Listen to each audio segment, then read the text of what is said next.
It's 4:30 on Sunday morning. I've been riding my bike since 10 p.m. on Friday evening, and I'm quite tired. So what do we mean by fatigue? In the context of cycling performance, we can define it as a failure to maintain power output or performance over extended periods of time. So what happened to my performance over time? Here I've plotted power against time and it looks like a bit of a spiky mess. So what is it actually telling us? If we look beyond the spikes, we can identify a gradual decrease in power over the course of the race. So if we accept that this signifies fatigue, next we can ask what it was specifically that was causing it. Was it merely the accumulation of distance and time spent cycling? Was it because temperatures increased as I headed into Eastern Europe? What about the impact of cycling at times that I would normally be sleeping? Did I fare better after periods of longer sleep and worse after little sleep? In reality, all of these things played a part in making me feel fatigued, and the nature of performing science in the field compared to the lab is that we are less able to control the environmental conditions and identify which factors were the most important in causing fatigue.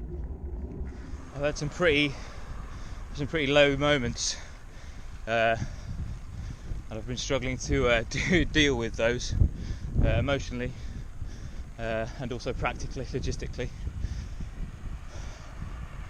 And so my video diary keeping has suffered as a consequence, but now I'm back in the zone, feeling a little bit better about life and ready to crack on. So as you can see, I had good days and bad days, and not just a gradual decrease in performance over time. And this is what the spiky nature of the graph indicates.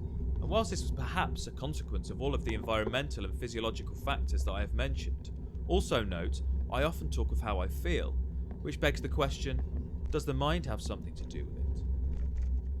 Emerging evidence would suggest so.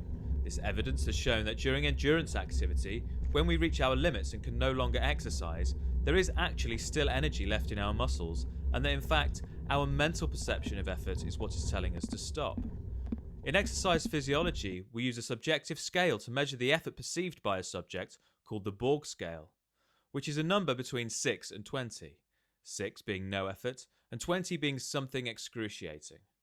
When I was racing, I reached what I felt was a very, very hard level of effort after a couple of days, but then had to realign my perception of this with each subsequent day, as shown here. Related to this, research has also shown that experiencing stressful situations can increase our level of perceived effort and contribute to accelerated onset of fatigue and reduced performance. And needless to say, there were plenty of these in the Transcontinental Race. I've lost some things, which I think is probably a product of my fatigue and reduced mental capacity.